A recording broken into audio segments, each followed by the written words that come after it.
twongeye kubasuhuza tubifuriza igitondo cyiza, igitondo cy'umugisha kuri mwebwe mwese mukomeza gukurikirana amakuru ku inkuru mpamo TV. Abanyarwanda turabifuriza umunsi mwiza w'umuganura, mukomeze rwose kuryoherwa n'umunsi mwiza w'umuganura. Ni kuri itariki rero ya mbere ukwezi n'ukwa munani umwaka n'uwa 2025. N'amakuru yo muri iki gitondo agiye kwibanda n'ubundi mu burasirazuba bwa Repubulika ya Demokarasi ya Congo, kwihangana hagati ya Alliance Fleuve Congo MAA23 n'ubutegetsi bwa Kinshasa. Kuri inshuro rero muri studio ntago ndi njyenyine, ndi kumwe na Albert, umutumirwa Albert urahora komeye. Turakomeye cyane Claude. Ngira ngo tujye kuganira Albert ku ngingo zikomeye cyane zifite aho zihuriye n'intambara ari kubera muri Congo. Kuri inshuro ingingo tujye kuganiraho ni izihe? Joseph Kabila urubanza rwe rurakomeje, ariko kuri inshuro noneho urukiko nako ubushinjacyaha bukuru bw'igisirikare cya Congo bwazanye ibimenyetso simusiga ngo byerekana ko Joseph Kabila akorana na Alliance Fleuve Congo MAA23, kandi iki ni kimwe mu byaha bigera ku 9 ari gushinjwa. Mu byaha rero ari gushinjwa harimo n'icyo ubu ngubu urukiko rwa gisirikare, ndavuga parike, ubushinjacyaha bwa gisirikare nibwo bufite ino dossier. Parike yo iravuga iti dufite ibimenyetso simusiga byerekana ko Joseph Kabila akorana na Alliance Fleuve Congo nka kimwe mu byaha aregwa muri uru rukiko, tugasaba yuko yatangira gukurikiranwa no ku ruhando mpuzamahanga. Nubwo ari ibintu bigoye, tugiye kuza mu kanya turebe ibyo bimenyetso ni ibihe. Urukiko ruri kwerekana yuko Joseph Kabila akorana na Alliance Fleuve Congo MAA23, ni ibihe bimenyetso bari kwerekana. Ariko turaza no kuvuga ku yindi ngingo y'ingenzi cyane. Tariki 30 z'uku kwezi kwa 7 gushize tuvuyemo, uko uyu munsi tariki ya mbere igisirikare cya Congo cyasohoye itangazo gitegeka kinasaba abasirikare babo bari ku mirongo y'urugamba muri Kivu y'Amajyaruguru n'iy'Amajyepfo guhagarika ibitero bagaba kuri M23 mu rwego rwo kubahiriza ibiganiro n'amahame yemeranyijweho i Doha muri Qatar ndetse n'ibya Washington DC. Ariko nyuma y'umunsi umwe, kuko ejo tariki 31 M23 ahubwo yasohoye itangazo simusiga ryerekana yuko Kinshasa ahubwo iri gutegura intambara, bigaragara yuko izi mpande zombi zitizeranye. Noneho wenda bwana Albert, ndagira ngo mukanya urajugire icyo bitubwiraho, kuko nawe ndabiza amakuru yahari urayazi, ibintu bya geopolitike ni ibintu byawe. Reka duhere ku inkuru ya Joseph Kabila mbere yuko tujya kwibi by'intambara, kutizerana hagati y'ubutegetsi bwa Kinshasa na M23. Ibya Joseph Kabila rero biteye gute? Ibyo bimenyetso ubwo tugiye guhita tubijyaho. Parike iri kwerekana cyangwa ubushinjacyaha bukuru bwa gisirikare buravuga ngo kimwe mu bimenyetso dufite twebwe nk'ubushinjacyaha bwa gisirikare yuko Joseph Kabila akorana na Alliance Fleuve Congo MAA23 nuko mu kiganiro aheruka kugirana n'ikinyamakuru bita Sunday. Yego. Iki kinyamakuru Joseph Kabila ngo yavuze amagambo ubwe amushinja kuba ashigikiye uriya mutwe ndetse akorana nawo.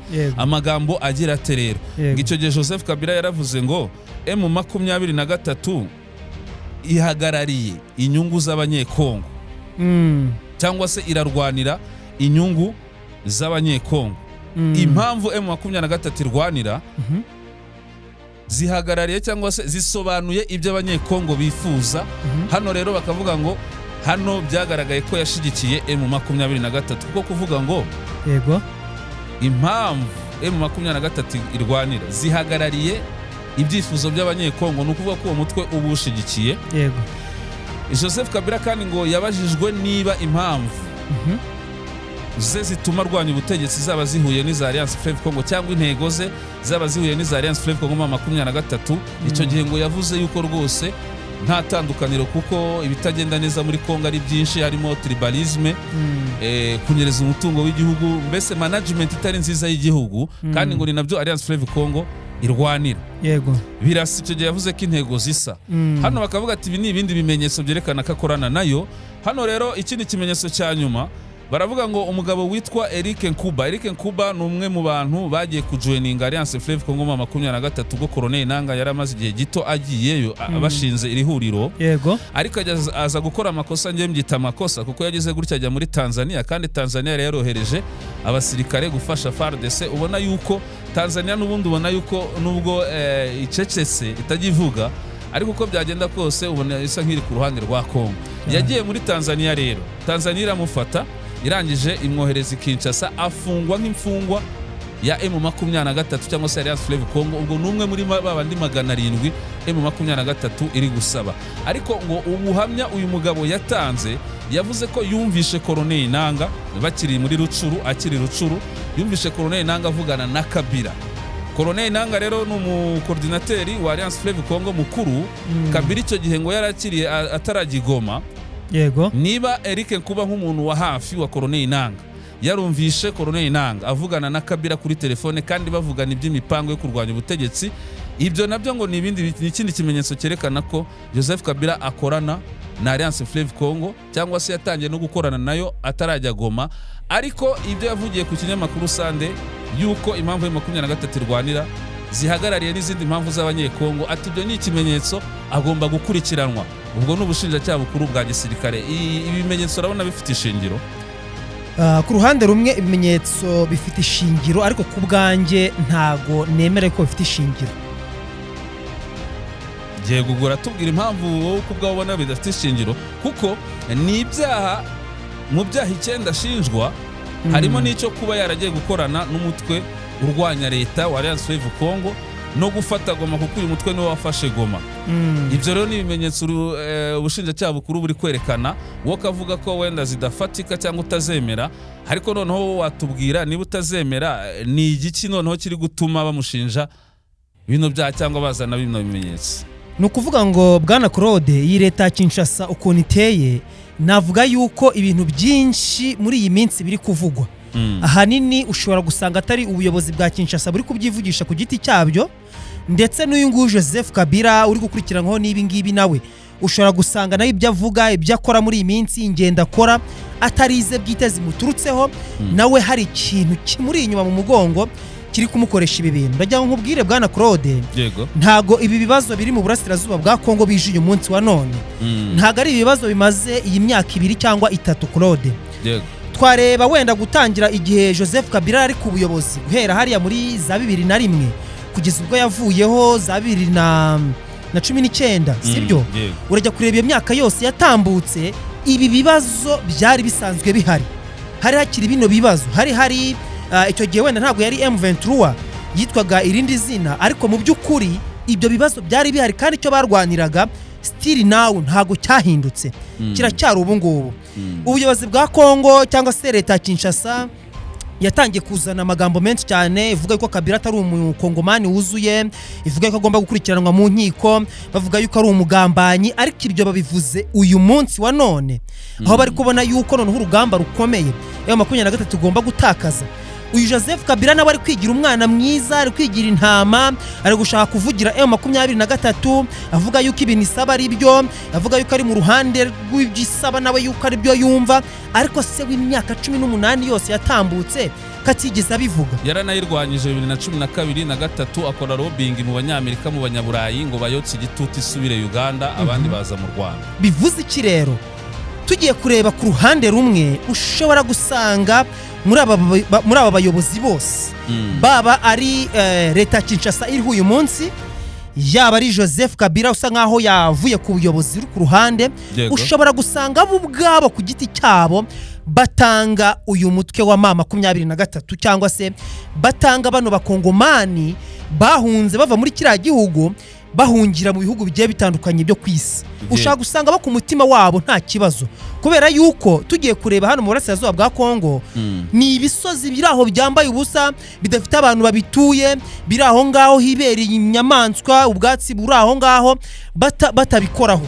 Bivuze ngo ntago ari umururumba wuko wenda abo bantu babaye bahari babacura. Ikibazo ni ikihe rero? Ikibazo rero ni iki ngiki, hari gitera, hari umuntu biri inyuma uri muri ibi ngibi, hari umuntu uri gusopanya ibi ngibi byose, sibyo? Kuko nujya kureba kumbwira ngo uyu munsi wa none bagiye kuzamura urubanza rwa Joseph Kabila yuko ari gufatanya n'inyeshyamba za MAA23, uyu munsi wa none batarabivuze mu gihe cyose gishize, sibyo? Sinkeka yuko uko nguko ari ukuri kuzuye kwa leta Kinshasa. Ikindi nabwo uyu munsi wa none kuba ku rundi ruhande Joseph Kabila ari kugaragaza nkaho koko ababajwe n'ibibazo bya MAA23, atangiye kubona agahinda bafite atarabibonye mu myaka irenga 10 yamaze ku buyobozi.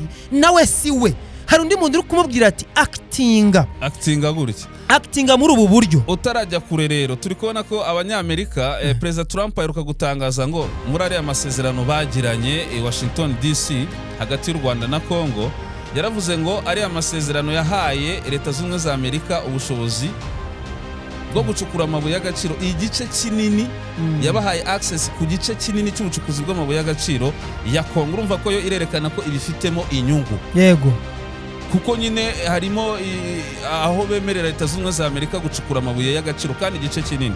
Trump yaranabyivugiye, ntabwo yabihishe.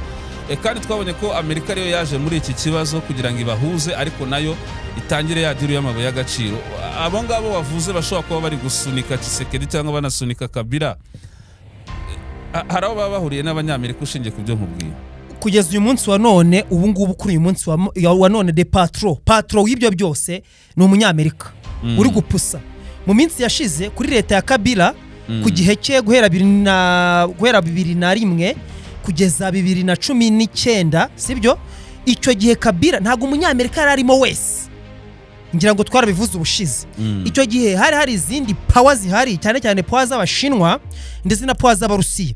Icyo gihe rero Joseph Kabila narabikubwiye ko yahenzwe ubwenge n'abashinwa, baramushuka bamwereka ukuntu bagiye kumufasha, bagiye kubaka infrastructure za kiriya gihugu bakagihindura bakagigira igihugu cy'umutekano n'umudendezo, bamubeshya miliyoni zigera muri 6 z'amadolari ya Leta Zunze Ubumwe za Amerika.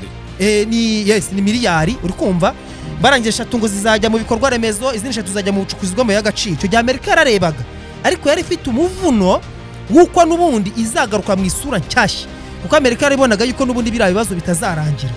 Kugeza kuri uyu munsi wa none Amerika yamaze guhenangura umushinwa ndetse inacecekesha izindi mpande zose zifite ingufu. Umubiri igira mubona ukuntu bamukubise bakamukuramo ya mama, akagenda gahinda ari kose. Ubu kiriya kibazo cya Congo abanyamerika nibo bagifite mu ntoki, barakibyimbye. Ahubwo ikintu cyonyine abanyamerika kuri uyu munsi bari gukora, bari gushaka gushyiramo diplomasi cyane, ariko bakayinjizamo kugira ngo nihagira n'ikiba ntituzamenye igihe byabereye, tuzumva ibintu byumvikanyweho, ntagire umuturage uzasaranga ajya kongera kumenagura za ambasade z'ibihugu runaka z'abanyamerika n'ibiki, ntibazajye kwataka umuryango wa Tshisekedi bo bizahenangurwe gutyo, berekane yuko byagiye bivurunganwa bikagenda gutya bikarangira bageze ku kintu runaka. Yego, icyo kintu runaka rero wenda ndumva icyo kintu runaka nicyo wenda twagakwiye kureba. Ukeka ko cyaba ari nk'igiki wenda ku bwawe, cyangwa se urumva ikintu runaka rega kirazwi? Claude, njyewe uko mbibona kandi buri muntu wese arabibona, turabona yuko MAA23 itazigira na rimwe kuri uyu munsi wa none isubira inyuma. Biragoye cyane, ni ibintu bigoye cyane, kuko n'uburyo yagiye ifatamo turaduce ni mu buryo ni uburyo utamenye, ni magique, sibyo?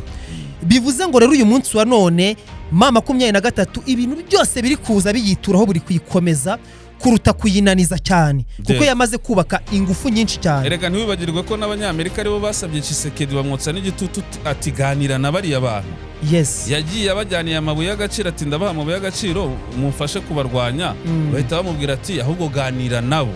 Yego, kandi ikindi nanone ugomba kumenya no kwibaza, ni ukwibaza ese MAA23 niba idashobora kurekura aho yafashe, kandi nanone ntibishaka kwavansa ngo igende ifata igihugu cyose, ese Tshisekedi, ese Joseph Kabila, ibi byabo byo bizagenda bite? Hari ikintu uvuze, ndagira ngo uvuze ikintu kiri mu bwenge bwinshi cyane.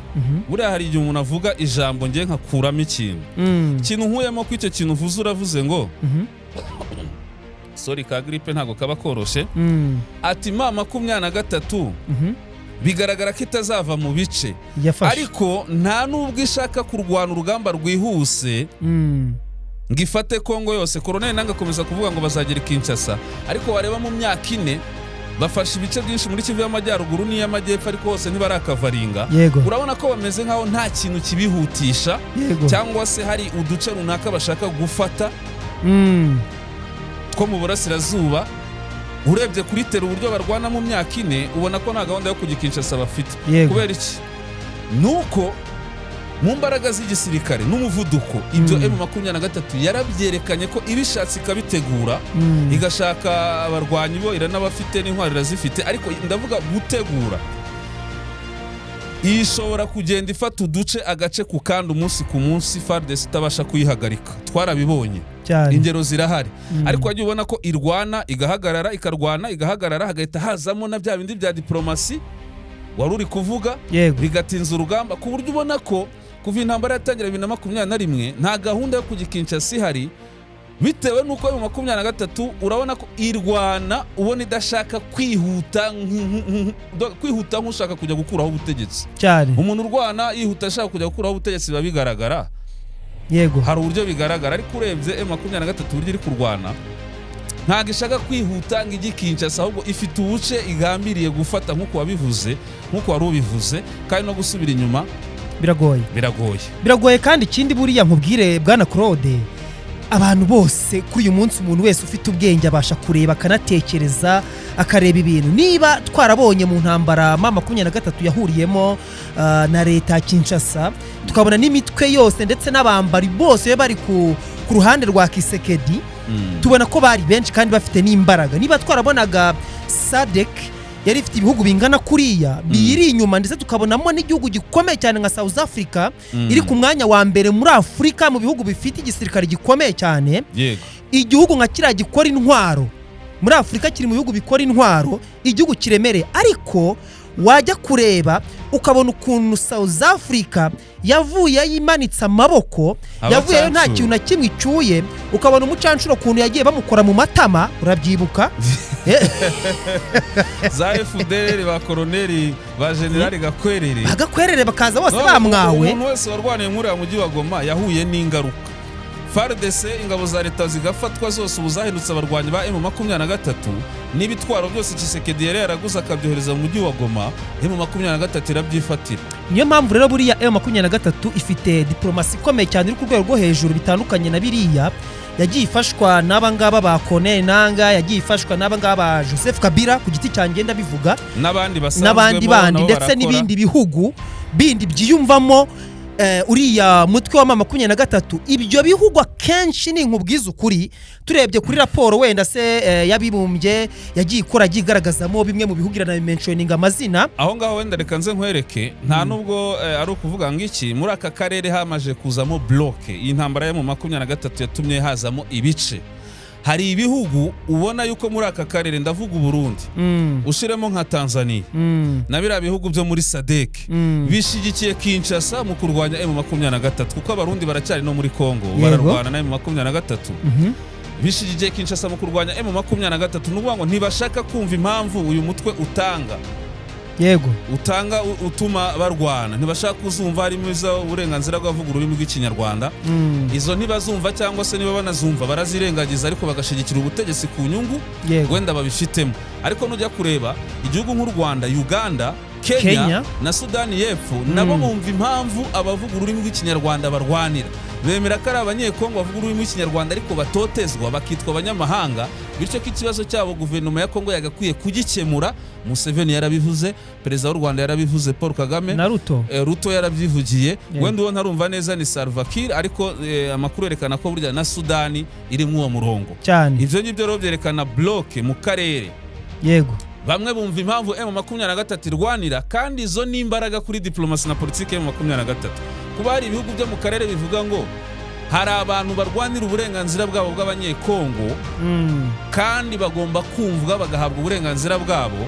Niba M23 irwanira abo bantu, rero urumva ko birayifasha ku ruhando rwa politiki, rwa diplomasi na politiki iri na mpuzamahanga, kuko hari ibihugu mu karere byumva impamvu barwanira, nubwo hari ibindi bitabyumva. So ikigaragara nuko nyine hari ibyumva impamvu M23 irwanira, twavuga ko hari bazirengagiza, kuko umuntu ashobora kwirengagiza ikintu akizi, ariko mu nyungu ze runaka akaba yakirengagiza. Niko bihagaze. Yego Claude, buriya reka nkubwire, nubwo abantu babona intambara ya buri munsi twiga tuvuga amakuru ngo ku mirongo y'urugamba, twiga tubabwira update, twiga tubabwira ibintu byose, ariko mu by'ukuri ibi ngibi tuba tubatangariza akenshi niho ruba ruzingiye. Gusa hari ikintu nshaka kubwira Claude, buriya nta ntambara igibaho nta gihugu kijya gihaguruka cyangwa se umutwe witwaje intwaro ujya uhaguruka ngo upfe kujya kurwana gusa utaramaze gukora pura y'ukuntu bazarwana urugamba mu gihe barutsinda ukuntu ibintu bizagenda mu gihe barutsindwa igihe bizagenda. Kandi kuri inshuro urabona ko M23 yaje yarabiteguye kuko yabanje gutegereza imyaka 8 kuva 2013 cyane kugeza uyu munsi wa none. Niba Leta Zunze Ubumwe za Amerika nazo uzirebeye mu isura nzima ya nyayo ifite ubwenge, urabona yuko Leta Zunze Ubumwe za Amerika zishyigikiye 100% umutwe wa MAA23 kandi zikaba ziri nanone no ku rundi ruhande rwa leta Kinshasa, ariko ziri hagati no hagati bagarira yose ntawo zirizera n'irizarunga. Niko bimeze gusa barabizi neza yuko iturufu abanyamerika bafite bagomba kugenda bitwaje banaryamyeho kuva kera hose ni ukwitwaza aba bantu bavuga ururimi rw'ikinyarwanda bakomoka hariya muri kiriya gihugu cya Congo bagiye bimukira mu bindi bihugu. Ariko aba bavuga ururimi rw'ikinyarwanda bo ntitwabura kuvuga ko ikibazo cyabo kiriho kandi kirazwi nyine. Baratotezwa inka zabo ariko nta ngufu bafite. Umva baratotezwa inka zabo zigasahurwa. Turabona ko mu nkambi mu Rwanda barahari, muri Kenya, muri Uganda barahari, kandi ni nabo barwana, nibo bagize uriya mutwe. Ahubwo ikintu wenda navuga, izo mpamvu zabo bavuga ururimi rw'ikinyarwanda zirumvikana n'impamvu batuma barwana. Ahubwo wowe ushobora kujya kurwana urwanira impamvu zawe kuko ziriho. Ugiye kurwana mu gihugu cyawe urwanira uburenganzira bwawe. Tuzi rero ibihugu geopolitiki uko iteye, ibihugu bikomeye nabyo biba bifite inyungu muri icyo gihugu, nabyo bikaba byateyemo. Niko bimeze ubundi nako hari ahantu bimeze cyangwa se biri. Gusa kugeza kuri uyu munsi wa none biragaragara yuko hari map cyangwa se hari road map bashizeho kandi byatumye itangirira ntambara, kandi kugeza kuri uyu munsi wa none bigeze hafi nko kuri 30% kugira ngo nibuze tubashe kubona uko ibintu bihagaze hariya, tumenye ngo MAA23 ibyawe bigenze gutya, umutwe cyangwa se leta Kinshasa ibyawe bihagaze gutya, amasezerano agiye gutya. Kuko ubirebe ibiri kuba hangaha mu burasirazuba bwa Congo biri kuba the same hariya muri biriya bihugu by'Abarabu hagati ya Israeli, za Iran, za Palestine, biri kuba hagati hariya mu Burusiya ndetse na Ukraine. Ni ibintu bifite ibintu bimwe, ni ibintu Sudani y'Epfo, Sudani ya Ruguru, ni ibintu bigenda biba. Thailand na Cambodia nabyo byatangiye. Yes, nuko bigenda bigenda. Gusa ikiba gihari intambara, impamvu bikiri kuriya ni ukugira ngo abaturage, ni ukugira ngo ya map baba baradesigninze bwa buryo, ya structure, ya master plan baba barakoze, ni ukugira ngo itagira abantu ihungabanya, bigatuma abaturage babasha kuvumbura ibyo bintu baba barumvikanyeho. Nibwo haza iriya ntambara, hakagira n'ibitambo bigenda. Ariko mu by'ukuri intambara ijya kuba ibihugu byaramaze kuganira, baramaze kwemeza uko ibintu bizagenda. Simvuze yuko MAA23 irwanira uburenganzira bwayo, irwanira kwishyira kwizana, irwanira gucyura impunzi ndetse na bene wabo bakajya muri buriya butaka bwabo. Simvuye ko babanza kumvikana na leta Kinshasa. Izo mpamvu wowe urazemera? Ndazemera 100%, ni ibintu bigaragara. Yes. Noneho mbere yuko tujya ku yindi ngingo nayo tutari butindeho cyane kuko ndi kubona iminota iri kugenda idufata, wenda mu masegonda make twari twatangiye tuvuga kuri Joseph Kabila, ariko mu masegonda make twarekanye ibimenyetso ubushinjacyaha bukuru bwa gisirikare buri gutanga busaba yuko yakurikiranwa muri yombi. Nibyo twahereyeho ku ikorana rye na Alliance Fleuve Congo, ari naho duhise dukomoza kwizi ntambara. Ariko noneho mu masegonda make duhita tujya ku yindi ngingo. Urabona uru rubanza Joseph Kabila ari kuregwamo cyangwa se ibi ari gushinjwa, uru rukiko rukuru rwa gisirikare, urabona ruzamugiraho ububasha rukabasha kumukatira ndetse akabasha gukora ibyo bihano? Ntago bishoboka. Ntacyo bivuze biriya, no gutinza igihe gusa, no guteza imvururu muri rubanda, ni ibintu biri aho ngaho. None se reka nkubaze, ni ryari leta Kinshasa itagishinja abantu benshi cyane bakorana na MAA23? Ubwa mbere igihe EAC yazaga, nukuvuga iki, bashinjije abasirikari cyangwa se abarwanyi baturukaga muri Kenya, baravuga ati mwebwe turabona musa nkabo, murasa nk'abanyarwanda, atutuzuru agasura, ati ntago twabasha gutandukanya mwebwe nabo, mugende. Babirukanye shishi itabona, baba kigaragaza ihuzagurika na cya kintu bigaragara ko n'ubundi ibyo 23 irwanira bimwe bifite ishingiro byo kwibasira abavuga ururimi rw'ikinyarwanda n'ubwoko bw'abatutsi. Niko bimeze. None se urumva nabo banyakenya bagezeyo b'abasirikare bagiye mu butumwa, ariko bakubona uri muremure ufite izuba, ufite mu maso harambuye, namwe muri M23 mu muri abatutsi ngaho byibaza ikibazo gikomeye. none se ubu watandukanya gutyo umurundi fata abarundi ufate n'abantu ba MAA23 n'abanyarwanda si basa si abantu basa ari ubwo umwe ababyimbye umutwe ariko ni ikikwereka yuko leta ya Kinshasa yamaze gushyira kuri liste abantu bose ibona yuko basa nkaho bafite aho bahuriye na MAA23 n'u Rwanda ibashyiraho ibyo bivuze iki rero no kuri Kabila kuba nibuze abasha kugera Goma kandi aciye mu Rwanda igihugu leta ya Kinshasa yakomeje gutunga urutoki yuko kiri inyuma ariko hari ibimenyetso biragaragara ko yaciye mu Rwanda ni Kinshasa bivuga hari n'amakuru avuga ko ari ya Kampala hari ibimenyetso waba ufite cyangwa se ahandi waba warasomye yuko yaba yaraciye mu Rwanda nta bimenyetso mfite akenshi ubwo tubona yagezeyo ngo yavuganye n'itangazamakuru u Rwanda ricyo rukurikiranye Joseph Kabila gusa kugeza uyu munsi wa none icyo ngiye mbihurizaho nuko niba Joseph Kabila bivuga yuko yageze i Goma ariho yanaraye amaze y'iminsi kandi tubona yuko Goma iri gukontororwa na MAA23 kandi Kongo ikabivuga yuko leta y'u Rwanda ishyigikiye MAA23 bivuze ngo n'ubundi leta y'u Rwanda yakaba ni nkaho bakabaye bavuga ngo nayo yisanzurayo ariko noneho reka nze nkwereke Joseph Kabila yabaye muri Afrika y'Epfo Afrika y'Epfo ntacyo yamutwaye kandi yoreje ingabo zo gufasha Congo cyane Joseph Kabila yagiye muri Namibia abaye ibyo ni ibihugu bya SADC Joseph Kabila yagiye muri Ethiopia n'ubu ngubu bari muri Cote d'Ivoire yagiye muri Leta Zunze Ubumwe za Amerika mu muhango wa Donald Trump kuwitabira irahira rye aho hose nta numwe bamufasha none se aciye ku butaka bw'u Rwanda ntirunamufate cyangwa urugero icyo rumukurikirana u Rwanda rwaba rukoshejeho iki mu gihe Afrika y'Epfo itamutaye muri yombi kandi ari umufatanyabikorwa wa Kinshasa za Namibia n'ibihugu biri muri SADC abanyamerika se ko batamufashe muri Ethiopia se ko batamufashe no muri Uganda yagiyeyo ntago bamufashe niyo yaca mu Rwanda rero ku bwanjye mbona nta kibazo cyaba kirimo cyane cyane ko ubu ngubu imipaka y'u Rwanda na Congo igenzurwa nayo mu 23 erega korode ari ikintu utari kubona leta ya Kinshasa yagize gutya ifata bari abarwanyi bose bayirongoye MAA23 irabarega ibashyiraho ibihano ibashyiraho ibirego bose babakatira urwo gupfa bose niko yabashyize hariya bivuze ngo niyo MAA23 yatsinda ikajya kuyobora Kinshasa bariya bantu cyangwa se yakomeza kujya hariya abaturage bamaze gutakariza icyizere bariya bantu kubera ko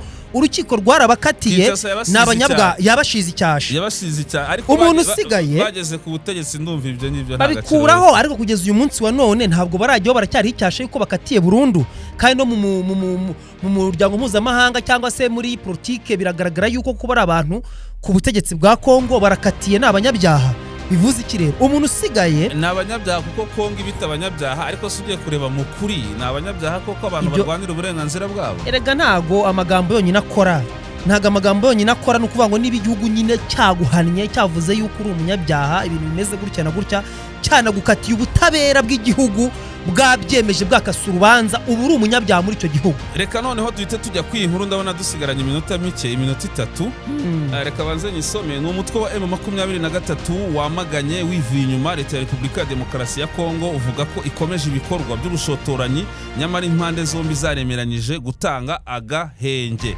M23 yamaganye ubushotoranyi biciye mu itangazo ryasohowe n'umuvugizi wayo Lawrence Kanyuka AFC M23 irashinja leta ya Kinshasa no gukomeza gushoza intambara mu gihe ku wa 19 Nyakanga impande zombi zasinye idoha amahame yibanze aganisha ku guhagarika intambara imaze imyaka 3 n'igice Lawrence Kanyuka yashinje ubutegetsi bwa Kinshasa ngo ko butemewe kuba bukomeje kwica ingingo ya kabiri yari ya mahame yerekeye agahenge gahoraho hana kagira ati ubutegetsi bwa Kinshasa buri kwica ku mugaragaro amahame yibanze yasinyiwe idoha ku wa 19 Nyakanga biciye mu kutayashyira mu bikorwa bivuye inyuma buri kwica bubigambiriye agahenge ingingo ya kabiri y'amahame yibanze mbere mu gihe na nyuma yo kuyasinya ibisobanura ko budashaka kubahiriza ibyo bwiyemeje ingingo ya kabiri y'amahame Kinshasa ishinjwa kwica isaba impande zombi guhagarika ibitero byaba ibyo ku butaka mu kirere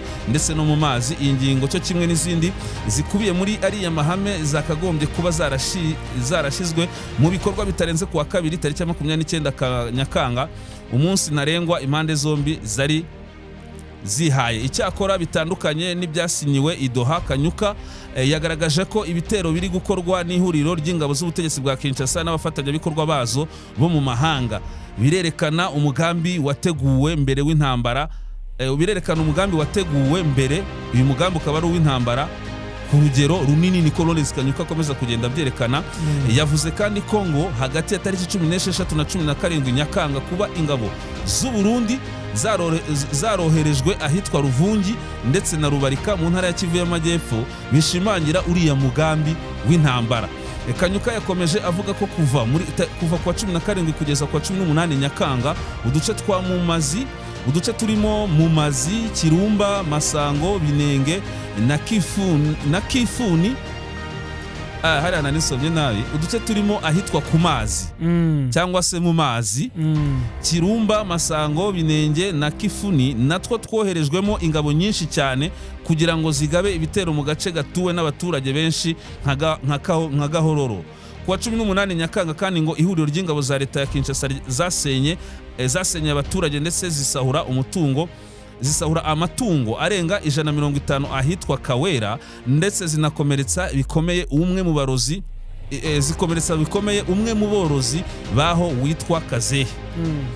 Ihuriro ry'ingabo za leta kandi ngo ryoherejwe ahitwa Sima n'ahandi hitwa Boko ndetse na Kabumbe na Mukwezi. Ibisobanura ko byari mu mugambi wo kugota uduce twa Bijabo n'imidugudu yo muri Kivu y'Amajyepfo ituwe n'abanyamurenge. Ingabo za leta kandi kuwa 21 Nyakanga ngo zagabye ibitero by'uruhurirane mu duce twa Kahororo, Ndengu na Buseke mu Minembwe. Mu gihe bukeye bwaho ibindi bitero byagabwe mu gace ka Ruki no muri teritwari ya Masisi no mu nkengero zaho. Ngo kuwa 23 Nyakanga ihuriro ry'ingabo za leta bwo ngo zagabye ibitero mu gace gatuwe cyane ka Lukununu ko muri teritwari ya Rubero. Kuwa 25 Nyakanga zongera gutera Ruki, naho kuwa 28 Nyakanga zigaba ibitero ku basivile batuye Bitonge. Ni mu gihe kandi ngo kuwa 29 Nyakanga ibitero byagabwe ku baturage bo mu gace ka Miyanja no mu nkengero zako, ndetse uwo munsi ingabo za leta ya Congo zarasiye ahitwa Kisekuru ku birometero 17 uvuye Kiwanja ikamyo yo mu bwoko bwa Fuso zica abantu bagera kuri 4. Kuwa gatatu tariki ya 30 Nyakanga bwo mu masaha y'urukerera izi ngabo zagabye ibitero mu gace gatuwe cyane ka Muweto muri Masisi.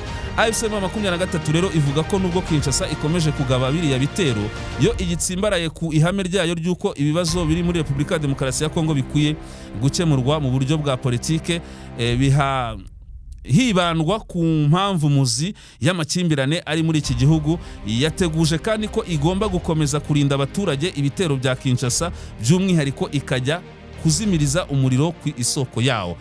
Bwana Albert, wenda ndagira ngo ubivugeho nk'iminota 2. Ibi ngibi MAA23 yabitangaje tariki 31 ejo, hari ku munsi w'ejo nibwo amakuru yagiye hanze. Ariko mbere yaho gato igisirikare cya Congo cyangwa ubuyobozi bw'igisirikare cya Congo bwari bwatanze gasopu cyangwa warning ku ngabo zabo bubasaba kutongera kugaba ibitero kuri MAA23 kugira ngo bubahirize gahunda y'ibiganiro iri kujyaho Doha, iri kujya mbere Doha muri Qatar.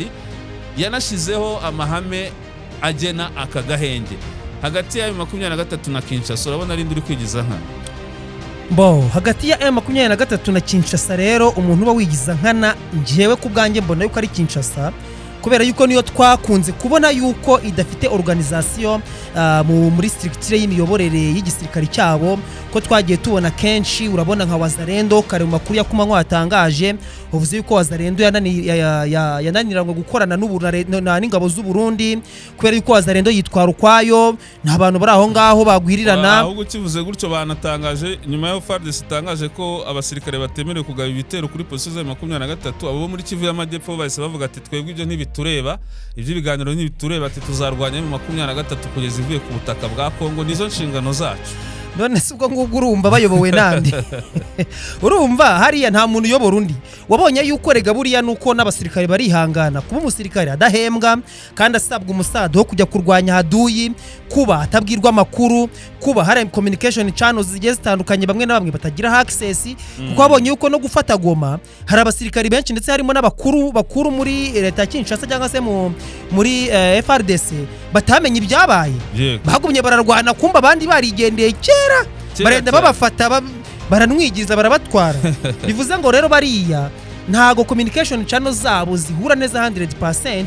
ushaka gusanga leta ya Kinshasa ishaka kugendera muri uyu murongo uyu n'uyu, ariko akagira groupe ndetse n'agatsiko runaka gashaka gukora ibinyuranyije n'ibyo bo bateguye, kandi ibyo ngibyo byose byitirirwa leta ya Kinshasa, kubera ko izo ngabo za FARDC nizo zishyizeho umutwaro wo kuba zikurana na wazarendo. Uravuga ko ibyo Lawrence Kanyuka avuga ibi bitero byose ni gahunda yo gutegura intambara, uremeranya nawe cyane, kuko bo bari organized, icyo bashatse gukora baragikora, bapangira rimwe, basubirira inyuma rimwe.